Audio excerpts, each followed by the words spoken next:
Wacana motor gede atau moge boleh masuk tol kembali muncul usai disuarakan oleh anggota Komisi 5 DPR RI fraksi Partai Gerindra Andi Iwan Darmawan. Sebelumnya wacana ini sempat menimbulkan banyak pro dan kontra.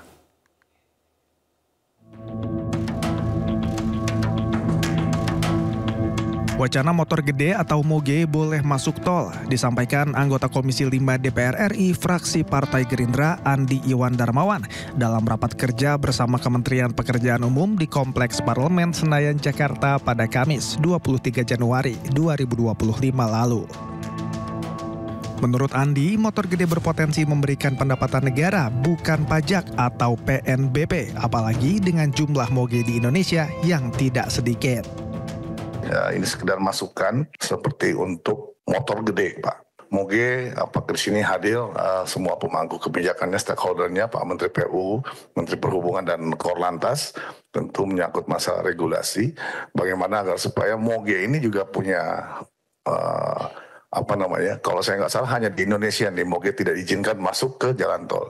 Sementara kita juga biasa melihat pengawal dari kepolisian yang menggunakan motor masuk ke jalan tol. Ini saya kira potensi pendapatan, Pak. Kalau moge yang kurang lebih saya nggak tahu berapa juta ya yang ada di Indonesia ini diberikan peluang untuk masuk, saya kira itu pangsa pasar bagi pengusaha jalan tol. Wacana motor gede masuk tol nyatanya bukan barang baru. Sebelumnya pada 2023, Ketua MPR periode 2019-2024 Bambang Susatyo beberapa kali melempar wacana agar para pengelola jalan tol membangun jalur khusus motor. Namun, usulan ini menimbulkan banyak pro dan kontra. Tim Liputan, iNews melaporkan. Ya, motor gede atau moge masuk tol. Apakah jalan tolnya sudah sesuai peruntukan bagi kendaraan roda 2? Apakah undang-undangnya juga sudah mendukung? Dan apakah syarat keamanan bagi roda 2 sudah terpenuhi? Kita akan membahasnya bersama pengamat transportasi Joko Setijowarno. Selamat sore Pak Joko. Selamat sore Mas Afif. Terima kasih sudah hadir di Sindo Sore. Sehat selalu Pak. Pak, ini motor gede diusulkan bisa masuk jalan tol. Apakah undang-undang kita ini sudah mendukung untuk itu? Dalam peraturan pemerintah mengenai jalan tol, yaitu jalan tol di Indonesia itu boleh digunakan oleh kendaraan roda 4 ke atas. Jadi untuk kendaraan di bawah roda 4 itu tidak dibolehkan. Namun ada peraturan yang menyebutkan boleh ada sepeda motor jika itu diberikan jalurnya tersendiri, dan itu dimulai dengan adanya jalur tol sebenarnya dulu di jembatan Mandala, tapi pendek, tapi sudah lama tidak digratiskan. Yang paling dikenal tuh dimulai pertama itu adalah di tol Suramadu. Nah itu pernah ya, tapi itu jalurnya sendiri. Tapi 2015 akhirnya tidak jadi jalan tol karena yang membangun adalah menggunakan APBN. Yang masih ada sekarang adalah jalan tol, jalur motor ada di tol di Bali. Nah itu dimungkinkan dia punya jalur sendiri. Bukan hanya mungkin, tapi untuk sepeda motor memang roda 2 dibolehkan seperti itu.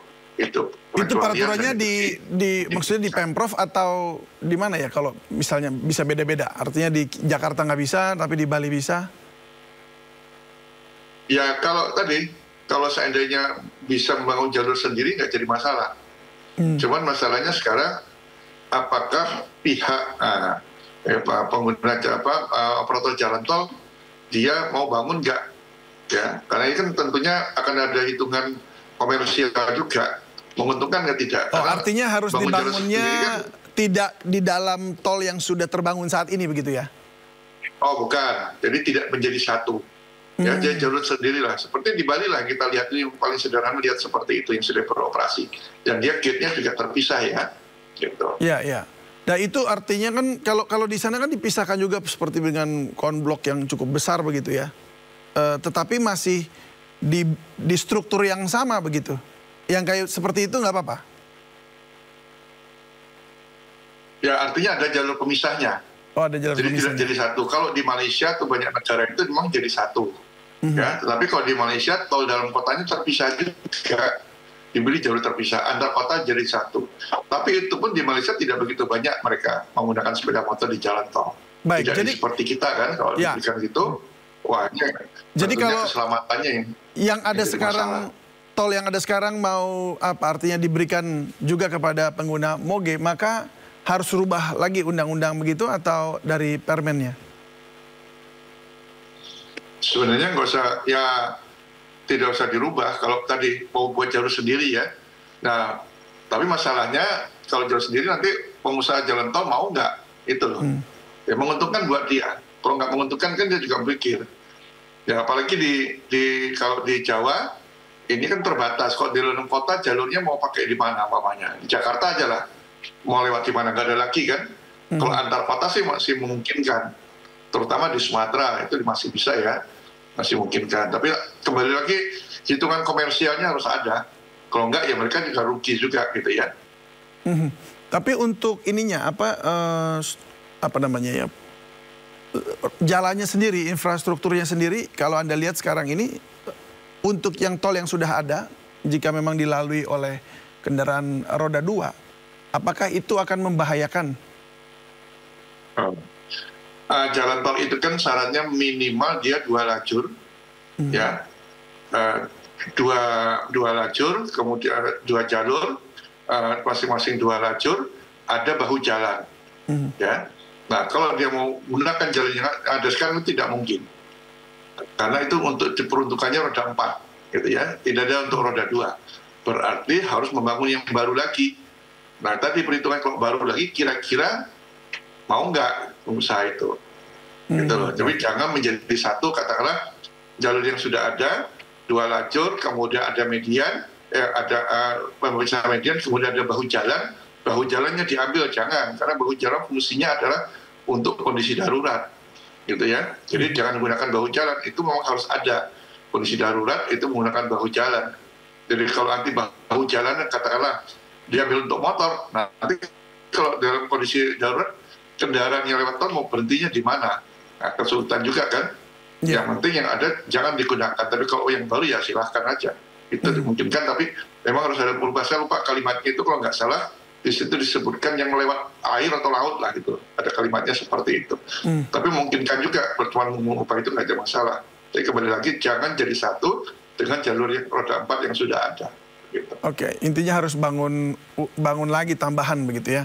Baik, dan Pak, mari kita simak dulu pernyataan anggota Komisi 5 DPR RI Andi Ivan Darmawan terkait usulan motor gede masuk tol ini. Ini saya kira potensi pendapatan, Pak. Kalau moge yang kurang lebih saya nggak tahu berapa juta ya yang ada di Indonesia ini diberikan peluang untuk masuk, saya kira itu pangsa pasar bagi pengusaha jalan tol ya, dengan catatan misalkan berlangganan atau apa regulasinya terserah. Ya Pak, kalau dari apa namanya data yang Anda miliki, memangnya banyak Pak yang punya atau pengendara moge?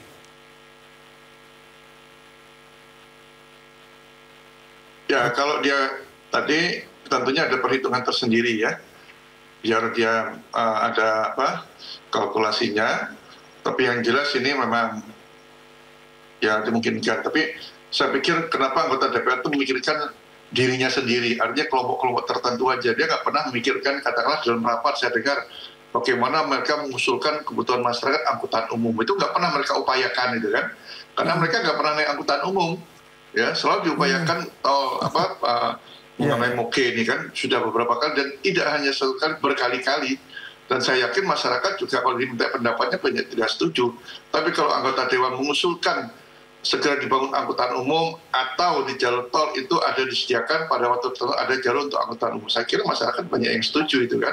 Karena apalagi di perkotaan ini kan ya, butuh pelayanan cukup maksimal untuk angkutan umum. Itu saya kira yang usulan jauh lebih baik, lebih bermanfaat ketimbang mengusulkan jalur untuk moge.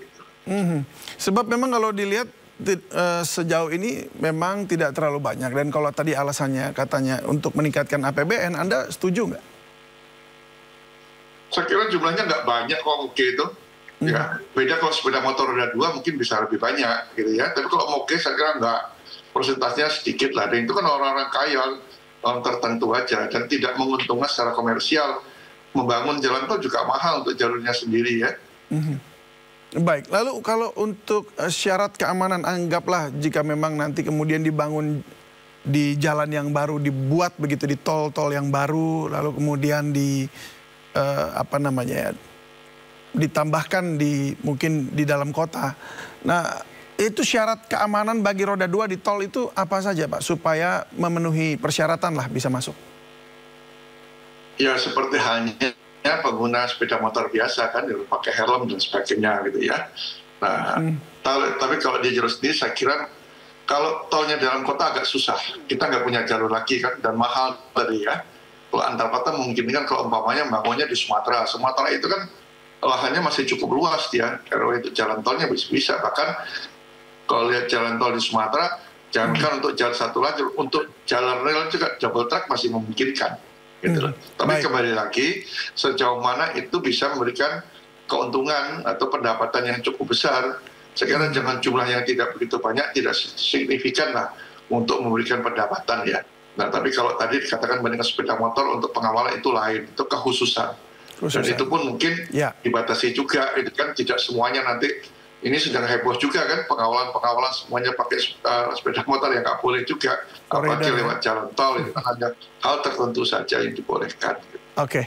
Baik, Pak Joko, terima kasih banyak sudah berbagi bersama kami di Sindo Sore. Salam sehat selalu.